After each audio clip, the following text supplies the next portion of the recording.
কত টাকা দিয়ে খাবার স্টার্ট হয়ে যাচ্ছে? 25 টাকায় 2025-এ 25 টাকায় সবজি সমুদ্রের কাছে 2025 সালে 25 টাকায় খাবার, এখনো তা আবার সবজি ভাত। একদম মানে সত্যি মানে মাথা খারাপ করে।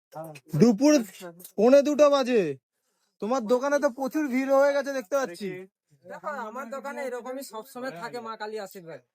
তাই নাকি? একদম একদম তার জন্য আর কিছুটা সোশ্যাল মিডিয়ার দ্বারাই হয়েছে। তুমি যে কাঁসার তলায় ভাত দিচ্ছিলা, মানে 180 টাকা যে থালিটা, সেটার কাস্টমার পাচ্ছে? অবশ্যই আমি তোমার সামনে আমি কমন দেখে হ্যাঁ তাই তো। কত টাকা দিয়ে খাবার স্টার্ট হয়ে যাচ্ছে? 25 টাকায় 2025-এ 25 টাকায় সবজি সমুদ্রের কাছে 2025 সালে 25 টাকায় খাবার, এখনো তা আবার সবজি ভাত। একদম মানে সত্যি মানে মাথা খারাপ করা, মানে বারবার বলতে ইচ্ছা করে যে এখনো 35 টাকায়, কোথাও 30 টাকা, কোথাও 40 টাকা, কোথাও 45 টাকা সবজি ভাত। সেখানে পুরো একদম পুরো ধামাকা দিয়ে দিল মাত্র 25 টাকা। যেহেতু আচ্ছা 2025 সাল বলে কি 25 টাকা নাকি? দেখো 2025 আমার বেড়াবো 25 টাকায় সবজি ভাত আছে। 2026 সাল আসলে কত দেবা? চিন্তাধারা করুন।